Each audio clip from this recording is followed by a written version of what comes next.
So there's this crazy old lady. I mean, we're talking old. We're talking like, Ruth Gator Ginsburg old. And she's running around the park completely naked wearing a cape. And she's hiding and she's jumping out and she's scaring people. And these joggers come by and she's hiding behind a tree and she jumps out and she makes like the Superman pose and she's like, super pussy. She laughs and goes running off and the joggers are like confused and a little bit mortified. And she hides behind some bushes and you get a young couple with a stroller and a kid coming by and she jumps out right in the front and makes a pose and yells, super pussy, runs off laughing maniacally, sneaks up behind, there's a bench and there's a really old guy, like Norman Lear old. Let's call him Norman Lear. So Norman Lear is sitting on the bench and she jumps in front of him and super pussy. He's like, what was that? Super pussy. I'll have the soup. No. Hey, this is Jacques. This is Joe. And welcome to Carnival Personnel. Yeah, that was a funny joke. Over. Hey, I liked it. Anyone? That makes one of us. Including the 4 other people listening. Yeah, because I know at least 2 of them have heard it several times. Yeah. Anyways, welcome to Carnival Personnel. Thank you for tuning in. Thank you for finding us on YouTube, Podbean, or iTunes. Thank you, Joe, for following me on Twitter because I think I'm talking to everybody who follows me on Twitter. I don't mean through the podcast. I mean you in this room. So no, I see that you're getting some likes on some of your tweets. Well, it's funny because it's like you get a like or you get a retweet and you're like, oh, awesome. And then I look, it's like, oh, it's Joe. Right.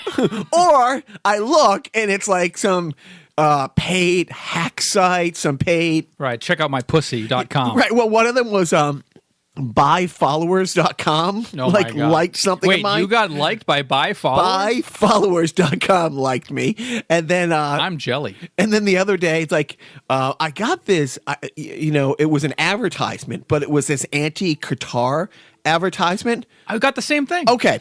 But then I got a pro blockade of that's what I mean. Yeah, it's a blockade Qatar. But I got 2 of them. Things. And it's from Saudi Arabia. Like the website, you look into it. And I was reading the messaging and I actually, I had written, on one of the message things, I'm like, hey, I actually spent the last 3 years there. I never felt more welcomed or safer. I have a lot of great friends there. Qatar is great. Saudi Arabia isn't. And a few people like that. And then I said something about, and then the next day I got another ad. And I'm like, this is brought to us by our good friends in the Kingdom of Saudi Arabia. The people behind 9/11, the people who behead on a regular basis, they have a beheading at a soccer stadium the last Friday, which is their holy day, like the last Friday or the first Friday of every month. They do like a mass, like 20, 30 like beheadings, and stuff like that. And I'm like, So that's why soccer's so popular. It's so, and somebody liked, my thing about that. And I follow them and they're this anti-Muslim person. It's like, now you see, I wasn't anti-Muslim. I'm not anti-Middle East. I'm anti getting these. Anyways. You know what they say about followers and likes on Twitter? I do not know. You take the good. You take the bad. You take them both. And there you have the facts of life. The facts of life. There's a time you gotta grow and show you growing. Now you know about the facts of life. The facts of life. Well, the world never seems to be living up to your dreams. And suddenly you're finding out the facts of life are all about you.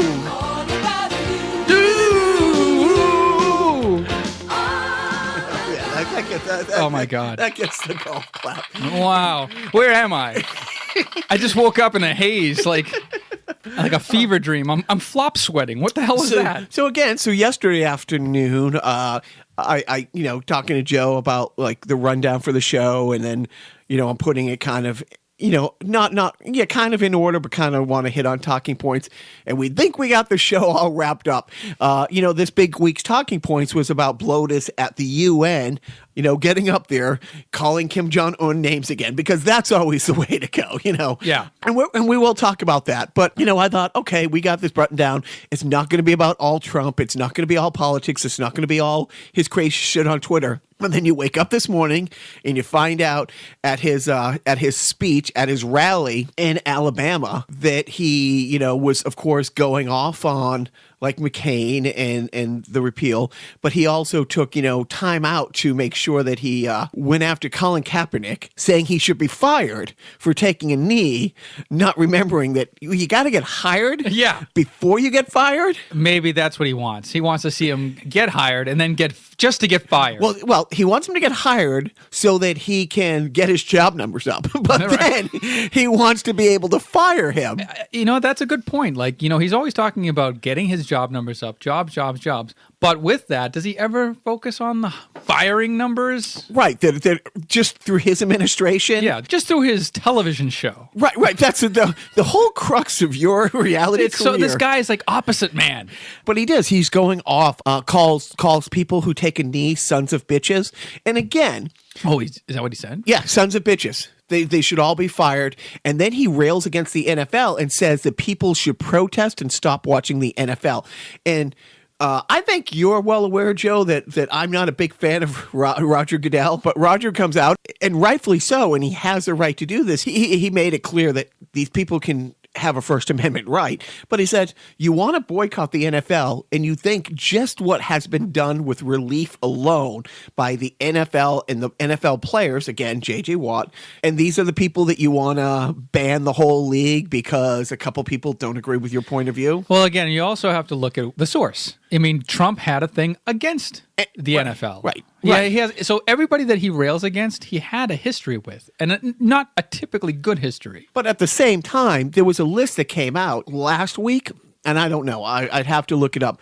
But I think it was like 13 or 14, maybe more, different owners of NFL teams gave him $1 million plus for his campaign. For his campaign. And of course, we know the Crafts were one of the people, one of the NFL families that gave him $1 million plus towards his campaign. Yeah, I choose to ignore that. But go on. But so just those people alone, like Woody Johnson, the owner of the Jets, was one of his bigger personal campaign persons, which is why he made him ambassador to Ireland. I think it was Ireland. It's like truly he bought an ambassadorship. The State Department is running more than 30% less at capacity. There's countries all over the world without ambassadors. But if Woody Johnson wants to buy himself an ambassadorship, and again, he's saying it just to his base, and I get it. But so he's in Alabama, and I'm not saying this to generalize somebody without doing a little bit of research, but Joe and I were just talking. Alabama ranks in the bottom 5 of education, like what they spend per child per capita. I call it thriftiness. Where they rank, college enrollment and all that stuff. So they're in the bottom 5 in education. Yeah, but how many national championships have they won? Thank you. But they are in the top 5 in obesity and the bottom 5 of life expectancy. And so when you say he was talking to a bunch of fat, old, uneducated white guys on their deathbeds, and here's the great thing. The guy that he was down there speaking on behalf of, who's in a runoff for the Senate seat that was vacated when Jeff Sessions became what's Jeff Sessions? Thank you, Top cop. This guy has been thrown off the Alabama Supreme Court twice. The first time he was thrown off is because he had a statue of the 10 Commandments put in the State House. And they're like, no, there's a separation of church and state. To which he said, when he got thrown off the bench, God's law comes before man's law. And sadly, because it's Alabama, he ran for the seat and got it again on the state Supreme Court and got thrown off the Supreme Court because when marriage equality became rule of the land, he said, nope, not in Alabama. You guys do not have to issue like marriage certificates to the people that, that go against your God-fearing views. To 14-year-old girls? Yes. Yes. Oh, yeah. Yeah. My question to them is, why aren't they married already? They must be the ugly ones or the ones who can run fast. So, but anyways, so that was last night. He went off on that. And then he wakes up this morning before you or I do, so he can start tweeting. That's why he's president. Exactly. Thank you, Joe. The Golden State Warriors were iffy if they were going to go to the White House for their visit. And Kevin Durant had said, no, I'm not going. But the rest of the team and the coaches and the owners had a planned meeting today to see if they were going to go, and most likely they weren't, because their coach is probably the most outspoken public person against Trump.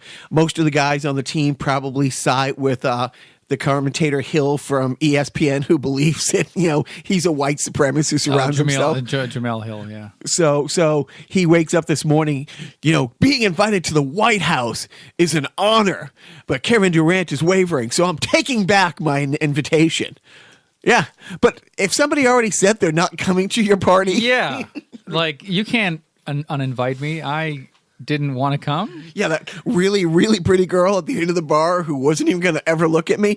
I'm not going to marry her, So, yeah, so that's one of the things. So we wanted to talk about all the fun stuff at the UN, but just in the past, 14 hours, he decides he's going to rail against the NFL because, and it's dog whistle stuff. He can't come out and say the colored folk or the black people. He comes out and says, all these sons of bitches. Now, last week, one of the 14 players of the Cleveland Browns who took a knee is a white guy. But to my knowledge, everybody who's been taking a knee and everybody who's been getting criticized for taking a knee has a different complexion than you and I. That's the wrong whistle. I thought it was a whistle, like a referee's whistle. I was going to blow the Trump whistle because this is a new thing that I'm incorporating in our podcast. Great. Ladies and gentlemen, I hear your cries of help out there. I speak to each and every one of our listeners personally, and I understand that the Trump talk on his show is getting a little cumbersome. Agreed. Agreed. So when I feel that Jacques is going on too long about Trump, not that I don't agree with what he's saying, it's just that I think the horse is dead. We can bury it, before sundown because it's Jewish. So it's a Jewish horse. What the hell? What, you have a thing against Jewish horses? I do not. All right. That was supposed to be the Trump whistle, as in, that's enough Trump. Yeah. Moving on. You should have blown that whistle 10 months ago. I know. See what I did there. But so I was going to talk about his UN stuff, and it was interesting that, the Iranian president came out and said, look, if you back out of the Iran deal after you've backed out of Paris, this is going to look really bad. But it brings up, okay, if he keeps poking the bear, Joe, how long can you survive the apocalypse? Like, seriously, how long, it all goes to shit, the end of this podcast. How long do you survive? I don't. I just die or commit suicide. So I'm not getting out of this alive. No. I'm a coward. Hey, no one's getting out alive, Joe. Right. No one's getting out alive.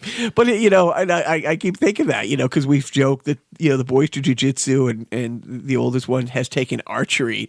And I told you a few weeks ago, the little guy, he's 7, sees a screwdriver, he picks it up and he's like, this be great in the apocalypse to stab the zombies in the head. And I'm like, okay, if I ask him what that tool is called, does he know? He knows it can be used because he's been playing the Walking Dead game, but does he know actually what it is? And I'm not looking for, that's a Phillips or a flathead.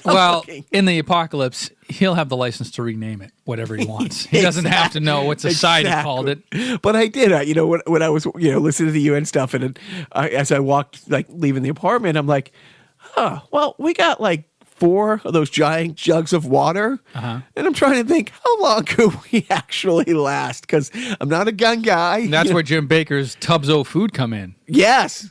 Is that our new sponsor, Jim Baker's Tubs of Food? I wish. God, I love that Christian money. But they do have, and funny enough, it's on the right-wing radio. You hear the survivalist camps that they advertise and the survivalist food supplies and stuff. And I guess it's been around for a while, since people started building fallout shelters in the 50s, freeze-dried food and all this stuff has become a thing. But I thought about that. I'm like, okay, how long could because we have wild turkeys. I'm always taking pictures, when I'm walking the boys to the bus stop. It still amazes me that I live in a place where we have wild turkeys. We have jive turkeys here. His town is so much hipper, so much cooler. Do you speak jive? Just hang loose, blood. But I was thinking that the other day. I'm thinking, could I catch a turkey? And then could I make a turkey from scratch? You'll learn, pal. You'll learn. I mean, if you've seen Castaway with Tom Hanks, you'll see that in 4 years. Wilson! And this moment is completely sidebarring. Did you cry? What, when Wilson died? Yeah. No. Oh, I did. Oh, I lost it. I was just, I hurt. It's what a pussy. Oh, yes. Super pussy. I'll take the soup. But I did. When Wilson went floating off there, I was devastated. No. Honestly. I cried when, for some reason, when marketing the movie, they gave away that he makes it back to his wife in the trailer, which is a good reason why you should not watch trailers for movies, because they sometimes give away too much. They mostly do. So it's sad that we're half joking, talking about how long can we save an apocalypse. And I hate to think that. It's like, when Ready Fresh sends every other week the confirmation delivery, should I up the amount of water I'm having delivered? Should I get more screwdrivers? Oh, this just in from Ready Fresh. Yes. Oh, so we're all done with Trump. We're all Thank done. God. All done. Is he gone? Like he just left? Great. But let's get on to I'm something. sorry, my home planet needs me. There's something a little more humorous. Sean Spicer. Man, that guy's a card. So I read everything. I actually never saw his first clip where he's in the oversized suit. Like that was his first time up at the podium. I went back and reading up about like all this what is it called? The tour he's on? The Apology, Sorry Not Sorry tour. Right. I was watching a clip with like Anderson Cooper just tearing it apart. It's like, oh, you didn't know you lied when, and just a series of absolute outright lies. And like the first time he stood at the podium, it's when he was talking about the size of the inauguration. Audience. So I actually never saw that. I heard it on like, the different shows I listened to. I thought the Melissa McCarthy thing was kind of an over-the-top kind of portrayal, because like when Tina Fey was doing her imitation of Sarah Palin, she was friggin' hot. But she... Oh, sorry, that's a different topic. Yes, and yes. But she was verbatim just reading off what she had said. However, she would put a couple extra pauses and inflections in there to kind of dumb it up a little bit. So I thought the McCarthy thing was kind of an over-exaggeration thing. He's this little guy in the big suit. And then I physically saw that, and I paused it, and I said to management, who was on the other side of the room, I'm like, is this real? Is this? And I'm like, what the hell happened? Did somebody like spill like a plate of spaghetti on him just before he went out? And somebody said, well, quick, put on somebody else's jacket who happens to be an ex-NBA player. Yeah, right. Steve Harvey was in the other room. Seriously, it's like that alone. How would anybody have taken him serious? The fact that the shoulders of the jacket are up to it looks like a little kid put on his dad's suit. Like it's like he just ate a bowl of Frosted Mini Wheats. But the kid in me is giving an address to the United States. Oh, but he is. And look, I did not watch the Emmys, but the next day I'm reading all the people who were upset. It's like, yeah, when Blotus was a candidate and he went on Jimmy Fallon, and he rubbed his hair and he joked, he humanized him a bit. Like, and now, but here with the Emmys, it's why with these people who, I mean, Sean Spicer was just as brutal about going after celebrities and comedians and, the whole entertainment industry as he was spouting his lies. Why are you humanizing him and giving him this moment of levity? Yeah, I didn't see this either, but I saw the clips, and it is a little gross to see Sean Spicer kind of trying to yuck it up with the celebrities. And then backstage, James Corden was taking a photo with Sean Spicer, and he kissed him on the cheek, and, so you see Sean Spicer recoiling a bit. So James Corden got some shit for that as well. And you know what? I agree. I agree that if you're going to lambast these people while they're in office and while they're doing irreparable harm to a country, right, by flat out lying to them about policies and what the president's doing, and then try to go out afterwards and say, well, I fucked that up, but I'm going to go back to what I really wanted to do in the first place. Entertain. Right. And that's the thing. If he was caught up in a bad moment where, okay, he wasn't supposed to be in that position and he got thrown out there in an oversized coat, and this is one time he had to defend, his boss, and he did it with such like vigor. Then he went on to do whatever. But no, he was there for months. And the only reason he's not spokesperson now is he was chased off by the Mooch. Yeah. Oh, yeah. And the Mooch, by the way, made his own little public appearance this week. I know he's doing his own media tour, but did you see the clip of him on The View? No, I saw the TMC thing, but tell me The View. So The View, No, Joe, I wasn't watching The View. Neither was I. I have things to do in the morning, like masturbate. But I masturbate to The View, okay. so two for one. Touche.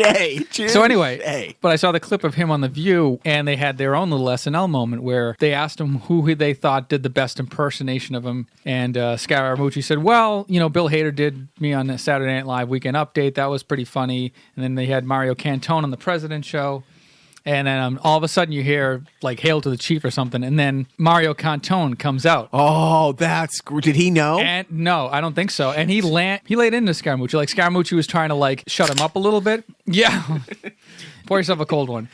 The Mooch was trying to kind of quell him and maybe take away some of his thunder, but unfortunately, he was in full Mooch. When he didn't come out as Mario Cantone. He came out as the Mooch.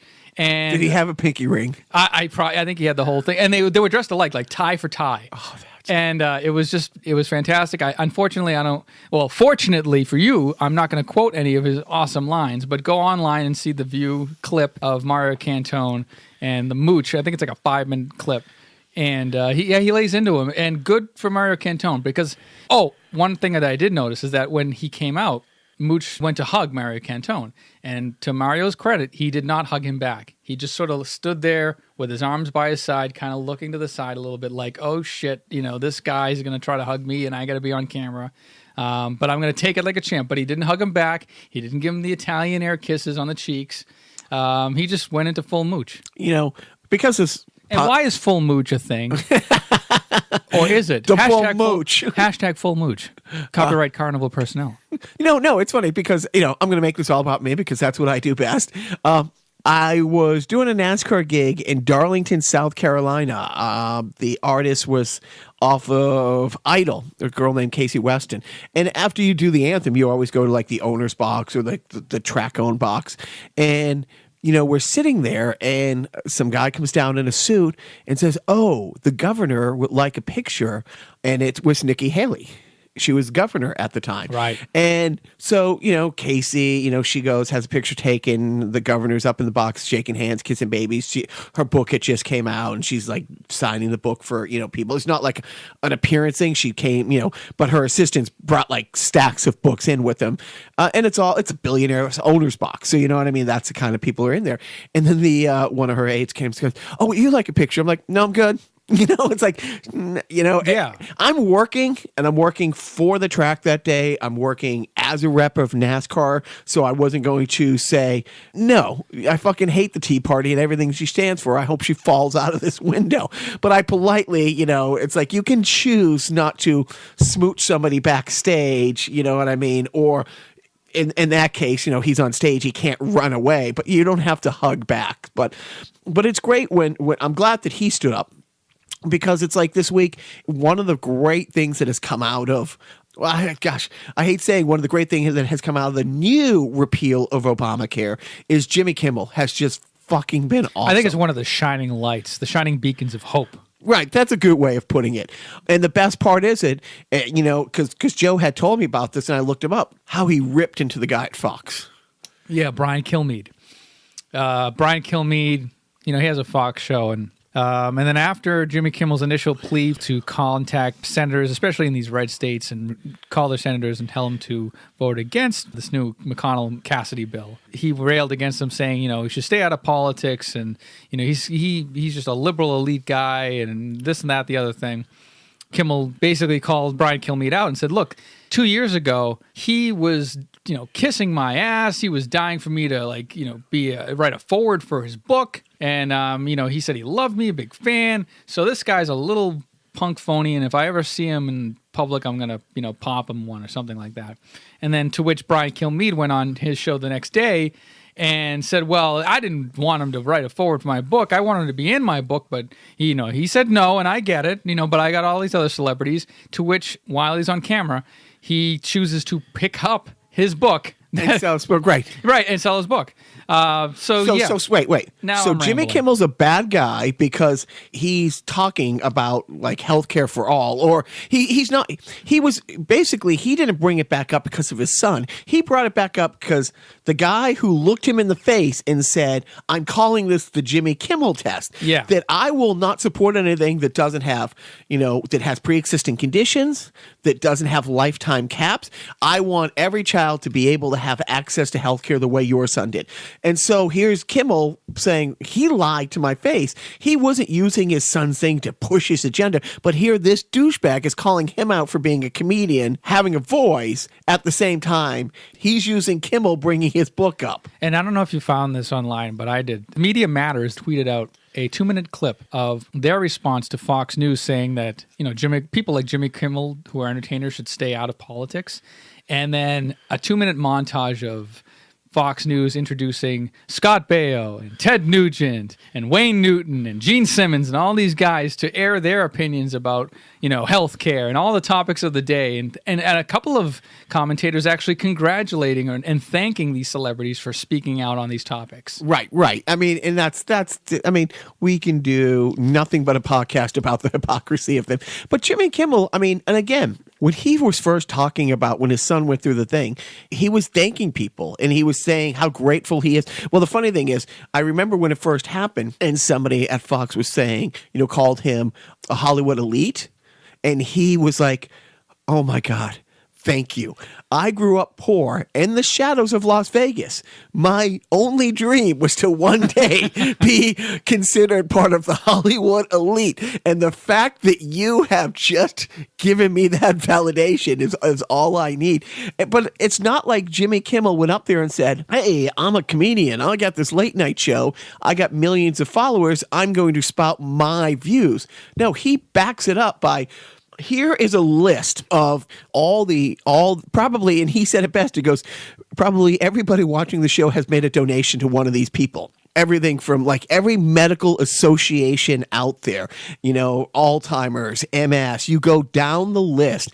And he's like, yeah, so don't take my word for it, take them. But the thing that upset him the most is the guy who put this bill forward looked him in the face and said, and he made no bones about it. He's like he either doesn't understand the bill he put out or he lied to me. And then, one of the other senators had said, well, he should have called him first before, going after him like this. And Jimmy Kimmel's like, why? So he can lie to me on the phone? Yeah. No, it's ridiculous. And it's just the way of Republicans doing what they do best. Twisting the facts, blaming the victims, shining the light on the liberal media and the libtards and the snowflakes, and they're all wrong and we're right and we know what we're doing, even though we're not letting anybody else see what this bill looks like until we put it out, knowing full well that we're just going to have Republican senators vote on this at face value and not actually read the bill. And again, gosh damn it, Joe. Again, I have to say something nice about John McCain. This is third time's the charm, right? Well, something like that. And seriously, well, I'm on wife number 2, so what you're saying. Anyways, they don't listen. They don't listen. That's what's wrong with them. They just don't know how to listen. This moment of misogyny was brought to you by Jacques. Pretty much. You were saying that you have to thank John McCain. Yes, and he again, he's not just voting nope and walking away. He's saying, and he's not even saying he doesn't agree or like anything in this process. He's upset that they're rushing it through, that there's no bipartisanship at all in this, that, and again, when the ACA was put through, it went through months and months of debate. And I forget how many, you can go and look it up. It's like, and people like Senator Warren has talked about the truly hundreds of hours on the Senate floor, the number of debates, the number of votes, the number of this and that, and the fact that they want people to sign this. Okay, you're going to get it on your desk on Monday night, and we're going to vote on it Tuesday morning, type thing. And so allowing no time for debate. And McCain, one of the few times he's done this, and one of the few times any Republican has done this that I can remember in the past couple decades, putting country before party. Yeah, to his credit, at least he's consistent. When he first, where he didn't want people to sort of rush to judgment. Right. That's his whole MO, is at least read what we're voting on, at least take some time to deliberate and to debate and to hash out some finer points on these bills versus just having these conclaves of 2 or 3 people cobble together this bill. And that's what it is. Yeah. Right. And it's creepy, but good. It's working out for the American people that John McCain is taking this stance. But you know, and I will post on my Twitter and we'll put it up on the Facebook page and the Twitter page, the phone numbers of the people to call. Like, we don't live in Arizona. I call McCain's office and the other senator in the office, and I lied. And I'm like, hey, I have an LA number. I'm like, I live in California, but my parents have retired and they live in. Find whatever reason you can call. You just call because they still need two more no votes. Just be like a Republican and lie. Just lie through your teeth. And by the way, Democrats lie. I get it. Settle down, Jim. It was a joke. But seriously, it's like, and now you're hearing they're trying to make deals with Collins in Maine and Malowski in Alaska. It's like, oh, well, if you vote yes on this, we'll let you keep your state's Obamacare. Like we'll let you keep everything that you have in place as long as you vote yes and fuck the rest of the country. They're making all these, and it's one of those things. It's like, well, it's hard for them to say, well, as long as I got to take care of my constituents first. I take care of my constituents. You're supposed to take care. You want a cookie? And then they, but that's the scary thing. It's like you still have to make the phone calls because even though, McCain is standing tall, you still need two other GOP people to say, hey, I'm not okay with it either being rushed, I'm not okay with the process, or I'm not okay with 33 million Americans being thrown off. But at the same time, once again, credit where credit's due, they're playing chess while the rest of the world's playing checkers. They announced that because it's coming up for the ACA sign-up, the enrollment time, the website will be down for 12 hours every Sunday going forward for maintenance. So while people every Sunday who have to get this shit done on the weekends, yes, that's when we're choosing for that time frame for it to be down. So anyways, if you have time to tweet, if you have time to check Facebook, just make one or two phone calls. And honestly, I felt really good. And I did. I called our senator, I called Warren, and we know how they're going to vote. But it's like, just to reiterate or reaffirm, it's like, hey, you have our support by, and again, and I said this to Joe a couple weeks ago, part of me is fighting off the why do I give a fuck? Because my two homes are Massachusetts and Los Angeles, both in California. Both states have very good healthcare safety nets and system. They do. I mean, it's just a fact. Sure. I mean, it's like, are we Finland? No. But you go down the list, it's like those states are going to figure it out. Those states have healthy economies. Those states have good job markets. Those states have money. Those states are the states.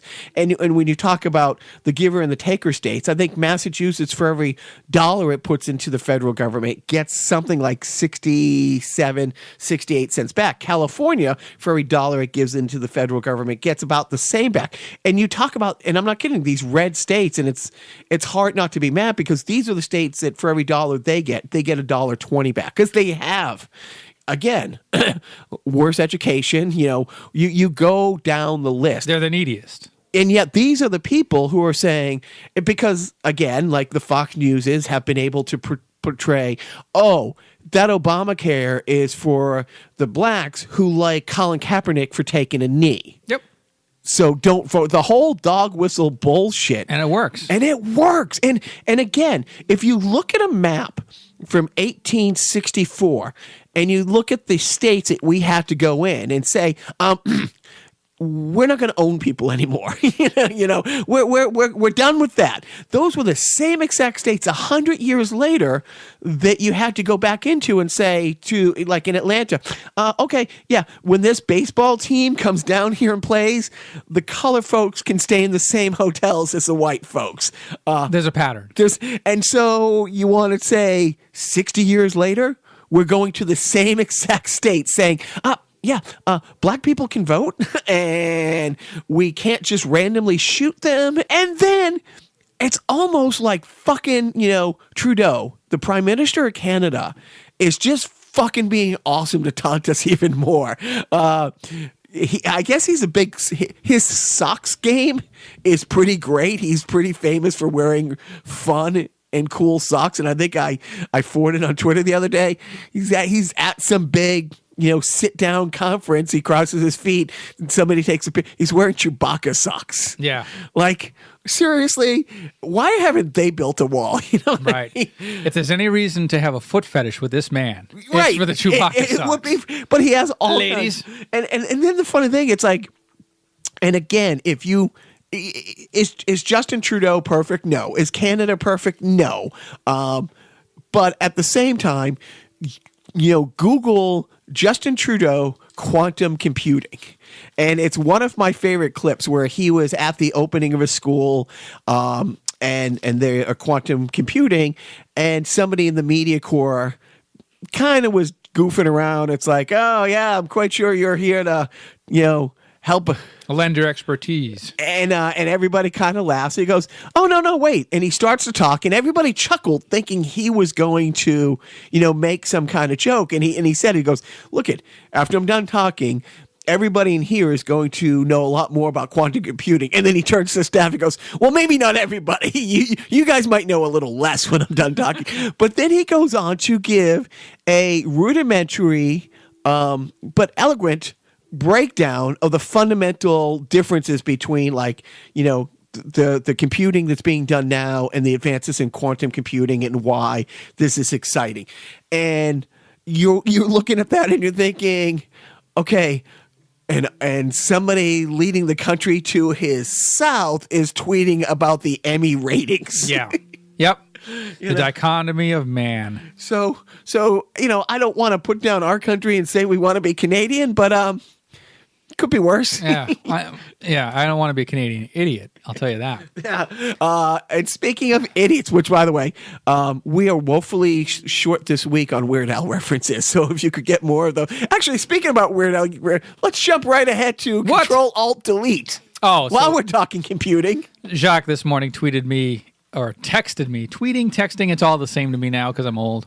He texted me a picture of a headline with Bill Gates saying that Bill Gates wishes he could have fixed Control-Alt-Delete, that there was some way that he could incorporate one button shutdown or reboot method to Windows, where Jacques went on to caption the photo, I will Control-Alt-Delete you, referencing the great Weird Al Yankovic in his song, It's All About the Pentiums.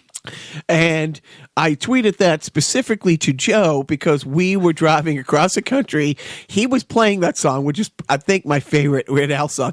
And when he pantomimed saying, I will Control-Alt-Delete you, I almost swerved into oncoming traffic laughing. But no, I thought that was But how big a nerd are you that you got the joke? It's so sad. Look, I learned it from watching you, okay? Speaking of watching things or listening to things, it's a time that we take a break from all this yammering and stammering, mostly me, and give focus to our defunct sponsor of the week. I'm sure you'll enjoy this defunct sponsor. Wait, it's not Toys R Us? Oh, yet. God. They're filing for bankruptcy protection, okay? They're no Radio Shack. Although they should be. I mean, Jesus Christ. I mean, there was a... God damn it. When I saw that headline that Toys R Us was filing for bankruptcy, I thought of the Family Guy throwaway gag where they show an establishing shot of a toy store, and on the front of the toy store it said, toys are overpriced. Like they just had no pun. It was just like, because you walk in there and stuffed like a stuffed Chewbacca doll would be like, $70 and your child. Right. I can get that on eBay with a reach around for half that. Although it's funny that IGN, the IGN.com, they're like a gaming review kind of website, and they published a video that somebody had put together from their staff with all of it was like a slow motion kind of sad music version of the Toys R Us jingle, like I don't want to grow up. That's and it's awesome. Like, all this sort of wistful kind of nostalgia about going into Toys R Us. And then at the very end, it's black and white and it says, R.I.P. Toys R Us 1939 to 2017 or whatever the dates were. But no, they're not dead. But this, I'm not dead yet. I'm happy. But this sponsor is. Where are you gonna find all the hottest toys? On the planet Mars? No! On a mountaintop? Hot we got at KB Toy Stores. It's the place to shop. You'll see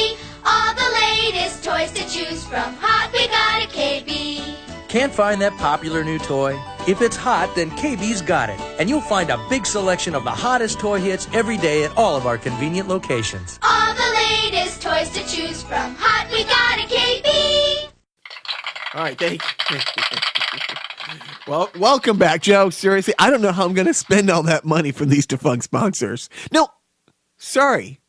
I do know how I'm going to spend that money. How? I'm going to buy Tom Brady's new book. Oh, really? Which is the #2 selling book on Amazon right now, right behind Hillary Clinton's book. Great. Everyone wants her to shut up. Well, I don't, but yet her book is #1. So I'm guessing. Well, she's not talking technically, unless you buy the audio book. Yeah. Which is funny. So somebody has recently said the show's the same every week. Trump is lame. Pets are great. And Joe barely speaks. So we got the Trump is lame part out of the way. Yep.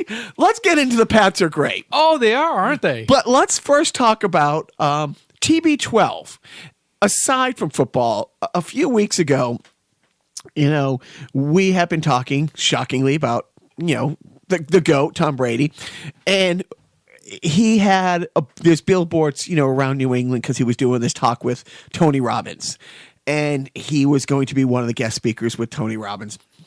And then that's when, we know we're counting down to start hating Tom Brady. Yeah, the douche countdown. And granted, it won't be while he's playing. It won't be while he's hopefully winning a 6th championship this year and maybe a 7th the year after, or one more before he hangs it up. But as soon as he's done, don't get greedy. It's hard not to. But seriously, the douche factor is getting. It's getting a little hard to stomach. And it's funny, not from just me or you. This week, Belichick was asked about, are you going to get Tom's book? Because it had just come out. And he, and hoodie, gruff fashion, it's like, I see Tom every day. I don't need to buy his book, and then his sidekick, Brady's sidekick, this guy named Guerrera, who the FDA has successfully sued and prosecuted a couple times because he was selling like cancer water and these un-FDA regulated things, saying it cured almost everything, and so he's kind of a douchebag.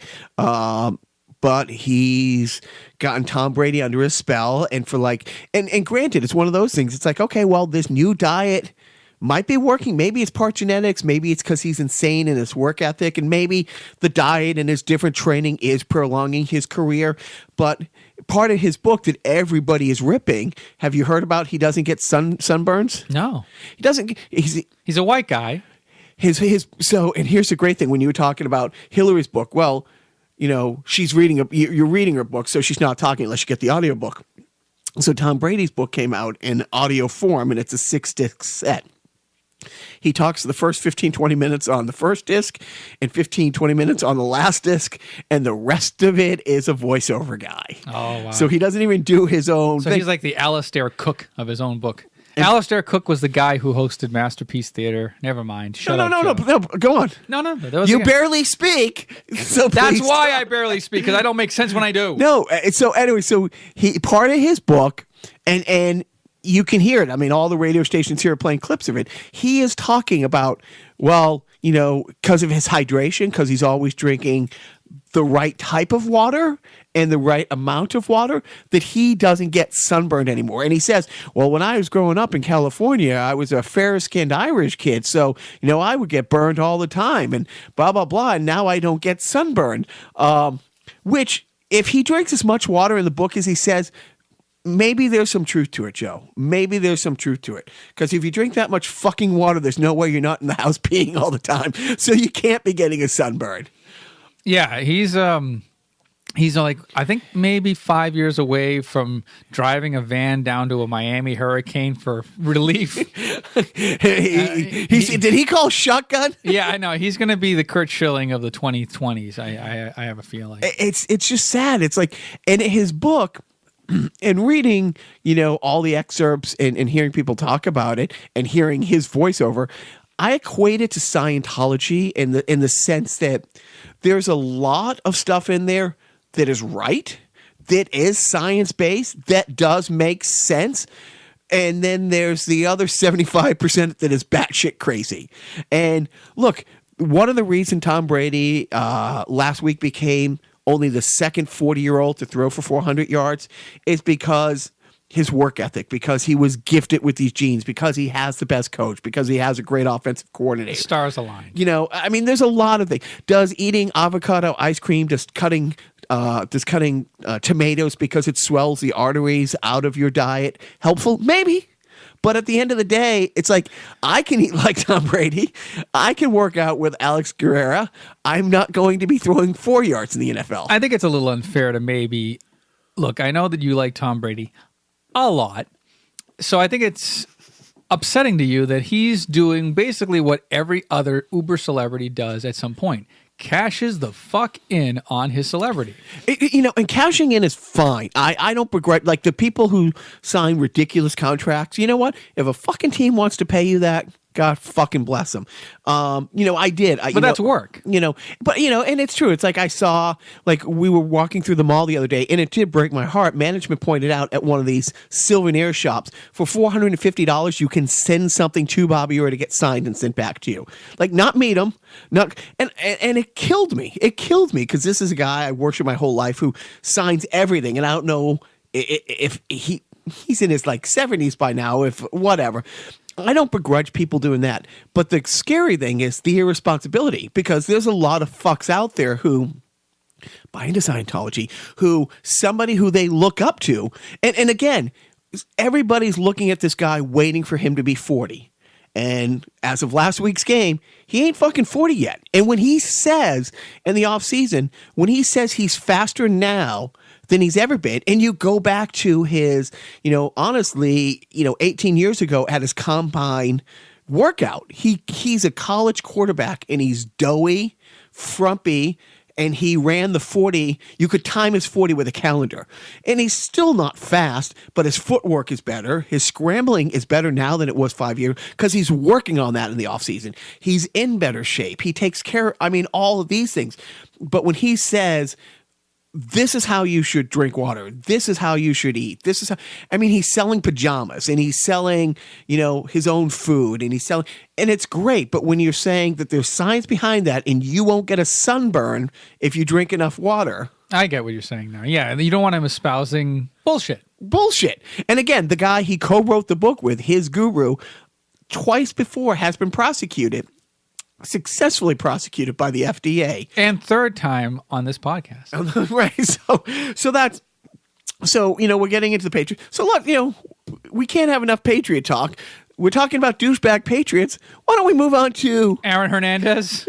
Jesus fucking Christ. Oh. Even from the grave, this guy is still fucking everybody over. Well, he's not fucking anybody over. Listen, Aaron Hernandez was he was a fucking thug. No, and he was a fucked up guy. He died an innocent man. I know. I get it. He died an innocent man. Whoa. That's a Billy Joel song. Not really, because that song was sung poorly. Anyways, getting back on track. So Aaron Hernandez's family is now suing both the NFL and the New England Patriots for basically a wrongful death suit over the fact that they discovered that CTE was discovered posthumously, obviously, because you can't discover CTE otherwise. Well advanced, stage 3 CTE, the youngest specimen, I think, ever to have been studied under, people who study CTE have never seen CTE this advanced in a man so young before. Right. Now, by the way, New England Patriots had him for, I think, 20 years, right? 20, yeah. Good. It was about 25 years. Yep. No, wait. Sorry. That was from the Fox News headline. Oh, okay. No, or some other fake. That was from a Russian website that I read. 3 years. Right. 3 years in the NFL. But he never played football before that. That's right. He just started when he started the New England Patriots. He won a lottery. And he was never in gang activity. No. He was never in a street fight. He never had, I don't know what his upbringing was, but I'm sure that he never had an abusive lifestyle. And from what I understand, his time in prison. Oh, yeah. Model citizen, just kept to himself, dealt with like all the born again Christians, stayed in his cell. We're being sarcastic, but obviously we're alluding to the fact that, you could not have developed this kind of CTE brain damage over the course of the 3 years that the New England Patriots had employed him. Now, that said, that's not saying that the New England Patriots in the NFL didn't try to suppress any sort of symptoms that he may have been experiencing or made him play through certain symptoms during his career because they were trying to... By the time he came into the league, they were still in the kind of deny thing. But the facts were already out there. But let's back up. While he was, while he was at the University of Miami, not the University of Miami, he played Florida State, which is great. He had a gang background. He had trouble getting into college because of his gang background. In college, there was a number of gun-related incidents. There was a number of gang-related incidents that he was involved in. He's always been a bad dude. The thing that cracked me up is he was their star tight end, having the ball thrown to him by Jesus. I'm sorry, Tim Tebow. Tebow. So Tim Tebow was his college quarterback. So so on one side of the spectrum, you have Tim Tebow. You know what they say about playing in collge football? I do not. You take the good. Okay. You pass to the bad. You take the both. Yeah, and you get a touchdown eventually. I thought you had the facts life, but but that's the thing. It's like, and then there was an article that came out about 2 or 3 months before he died about his time in prison, and we hear more about it in the New England area because he is here and he is Aaron Hernandez. The number of fights he has been in, the number of times he's been put in solitary, the number of times he's been attacked. Because again, well, that was also, he was suffering from the symptoms. By the way, it's not like he had developed even further CTE from being in prison. So I don't know. Are you saying that because of the CTE he got into further? No, I'm saying he had a violent life anyways. Yeah. And when you get punched in the face in prison or get tackled in the field, who do you know where it came? And okay, so here's the effed up thing. So the first 2 people that he shot, those people were shot like his first year in the off season, his first year in the NFL. And so you're saying so if he had the CTE that was causing him to be a violent criminal and a psychopath, because when you hear the story about, he had shot a friend in Miami like the year before, that they paid money to shut him up or to not, to prosecute. I mean, he had all these incidents. It's like before he got to the NFL. Did him getting hit in the NFL help at all? Fuck no. And again, I've been standing on the sidelines of NFL games, and when you see the collisions, it's brutal. And now I don't know why. Maybe it is. I come from hockey, and now guys in hockey are bigger, stronger, and faster. They're going faster than ever. And will we find out that there's more? I mean, the NHL has a great concussion thing, and we hear these horrible. I mean, I can sit here and just bring in our friend Biff and list 20 household hockey names who have had awful post-playing careers because of head injuries. None of them are going out killing people.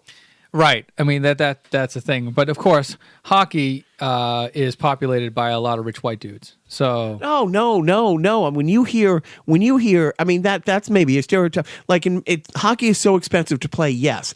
But the history of hockey, it's true. It's the poor Canadian farm kids. I mean, these are middle class, lower middle class. I mean, and upper middle class. I mean, the whole country fucking plays hockey. Yeah. God bless Canada. But seriously, okay, no. So they're not rich white kids; they're poor white kids. Right. Well, as long as the whiteness is no, but I'm saying it's like to say that football is causing, it's not. We know that it's a cash grab. We know that obviously, where are they going to go after the fucking high school that he went to? And Joe and I talked to maybe that's next who's on the hit list. But Joe and I talked a little bit about the ambulance chaser who was representing the family. He was Casey Anthony's lawyer. He was part of the Casey Anthony team. I did not know that. He was also. Did you know that? He was I also did not, sir. A consultant for George Zimmerman. Oh, that fine young gentleman. Yeah. So I mean, Aaron Hernandez and the whole thing about him killing himself in prison, and it was one of those things where. They said at the time that this was going to happen, that if he had killed himself before the trial, that technically, because of Massachusetts law, he would die an innocent man. And if you have a murder conviction, you get an appeal. And Aaron Hernandez knew that. And he wrote a letter to his girlfriend saying, "You're rich." Yeah. knowing that not only would they be able to have this suit, and whether this suit moves forward or not, the money that he had gotten, he would be able to keep, because it would make it much harder on the victim's family to sue him, to sue his estate for wrongful death. And I kind of wonder, how much money is the family, how much, let me try that again. How much money is the family going to reap from this lawsuit or settlement that they get from the NFL and the Patriots versus the percentage of the money that's going to this so-called lawyer? Right. It's gross all around. Well, there's a reason that those lawyers work pro bono, and the term pro bono comes from Pro bono. Oh no. I believe pro bono is a male porn star, but pro bono, I think it's Latin for the public good or the good of the public. I forget the translation. Yes. But hey, we got two more big Patriot things to talk about, and we only have 10 seconds left. The Mooch. Oh, right, the Mooch. What about the Mooch? The Mooch goes on TMC this week, and he's there. Who's the host for TMC? Who's the guy who runs that one? Harvey Levin. Harvey Levin. Him and Harvey Levin are standing there being coy with each other. They obviously had a conversation before going on camera, and the Mooch put out there the reason that Tom Brady did not go to the White House was because Giselle didn't want him around Ivanka Trump, who in the past, POTUS has said they would make a great couple. POTUS loves Tom Brady, loves Tom Brady, and loves Ivanka, Yeah, a little creepy, way too much. But seriously, that the Mooch put out there, it wasn't political. It wasn't that she doesn't like his politics. That she didn't want Tom Brady. It's like they were gonna, how Gronk at the White House snuck into the press thing with, again, our good friend Sean Spicer. Was there going to be the secret tryst in the White House with TB12 and Ivanka? But yeah, I'm sure that's going to happen. But it was like so that was the Mooch is a horny creep, isn't he? He just creep. You creep Speaking all the way of around. creep, let's talk about this week. I don't know how that's not a bad segue. So this week, obviously you'll have heard the podcast after the Patriots have played the Houston Texans, but we have your lock of the week. Oh, I wish I had a lock sound effect. So here's the funny thing. It's like during the hurricane, and J.J. Watt, who plays for Texans, who I've always hated off the field, he's kind of a douche kind of guy, but he raised all this money. I'm like, it's going to be hard to root against him. And Joe's like, yeah, give it a week. Well, he comes to town this week, and I hope the Patriots win big. My prediction is 31-10. Was that your prediction from earlier? Yeah. No. My original prediction was 24-17. Oh, okay. You know what we should be doing, though? Because we're posting on Monday after the Sunday game, we really should be looking ahead to week 5. Oh, okay. So maybe... I'll do that next week. Do it now. Well, who do they have after that? Oh, you want me to look that up? So, yeah. No, but I do. So here's the thing. It's like they have a rookie quarterback, and I don't think Belichick has ever lost to a rookie quarterback at home as a Patriot coach. He's only lost to rookie quarterbacks like 5 times. And when you go down the list, you're like, really? That guy fucking beat you? Who had one great game, like Geno Smith of the Jets, one of the worst starting quarterbacks ever.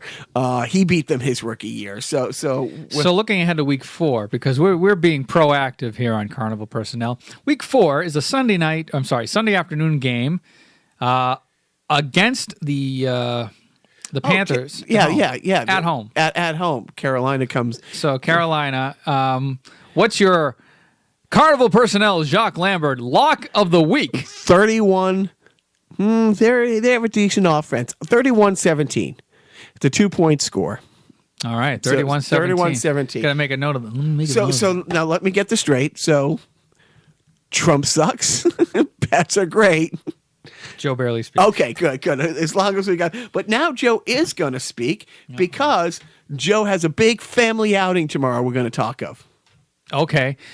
You mean we had a big family outing yesterday? You had a big family outing yesterday. Fuck, man. Just think fourth dimensionally. That's the time dimension. Yeah, I can't. No, I'm with you. You got to think ahead. Or think I'm always thinking ahead. Right. You think, So we went to this Renaissance fair And it was a blast. I can't lie anymore. We're recording this the day before I'm going to the Renaissance Fair. We're going to this place called King Richard's Fair, and it's... You've been before, right? We have. We haven't been there in a couple of years, but it's held in Carver, Mass for a couple of months this time of year, every year. And, it's going to be a nice sunny day, but it's a wooded area. It's supposed to hit 80. Yeah, right. So late September. And I love the 80s. 80. It's my favorite numbers. But yeah, I think this year my littlest one is going to be dressing up as Link, who he dressed up for. Link. That's great. Link from Legend of Zelda. He's going to dress up, I think, as him because he had the costume left over from last Halloween. Our older son, Connor, is not going to dress up. I think he's just going to dress up as a person, as am I. I think my significant other is going to be putting on some sort of a bustier or something chesty. Chesty LaRue is what I'm going to call her the whole day. No, I'm not going to call her that. Yes, you are. Okay, I will. Yeah. and God bless you for it. Yeah, so we've been to this Renaissance Fair. Actually, are you looking at my tits? Yes. Yeah. Look what you're wearing. Right, you're wearing a shirt saying "Look at my tits" right across your tits. What the fuck? No, but we have a nice time over there. It's you do get a lot of adults. You do get, but you do get a lot of little kids there too. And it's funny when you go to these like shows, that they put on in the rent fair. And then they have the performers sort of like doing their shtick, and they're telling like these dirty jokes. And it says, "Oh, and by the way, we have a saying here at King Richard's Fair: if your kids get the joke, it's not our fault." See, and I'm bummed because originally when Joe asked a few weeks ago, he goes, "I know your answer is no. Do you want to go to this? But do you think the family want to go?" I'm like, "Yeah, no, I would want to go, but let's ask management." And I knew she would react, But in that time, the littlest guy signed up for hockey, the oldest one signed up for gymnastics, and that's all, and we were going to do it today and stuff, so we can't go tomorrow. And we're bummed because, honestly, I would like that kind of stuff is fun. I mean, if you're not a comic book guy, doesn't mean that Comic-Con isn't a blast. If you don't have to be a huge gamer, because I've gone to the IGN conventions, those things are great. Anytime that, and it's the same thing when you go to the big theme parks and you are immersed in either a Gotham or either the Harry Potter world, it's fun to go into those different worlds. And especially when it's something like this where so many people are buying into it. And Joe and I are going to do a sideshow about this after this and talk about, which is the hottest one of these things, because a big part of the gaming conventions and the big part of Comic-Con is how many hot chicks are dressed up as either Power Girl or as either Slave Leia or... So we could just go jump ahead to the video game review? Jump ahead. With limp into? Yes. Let's do our stupid random video game review of the week. I know, I called it stupid, and Jacques doesn't like it when I call it stupid. So Jacques is going to the shelf, O Games, and he's moonwalking back so I can see his sweet ass coming right at me. He pulled off... Coming right at us! He took out a game that is right after Russian attack. God, I'm going to say Rygar. Is it Rygar? It is not. Oh, okay. It is Section Z.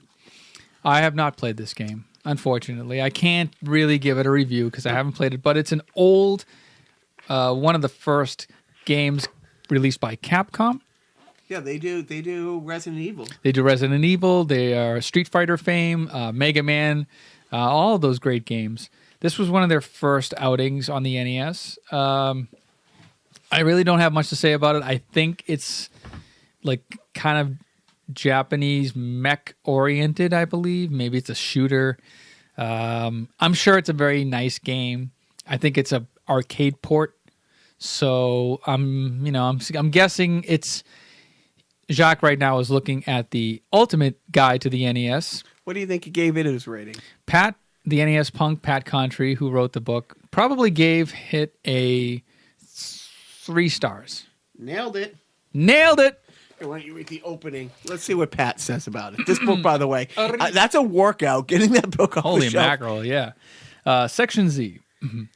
In this horizontal shooter, the player takes control of an astronaut in a jetpack to take out an alien empire.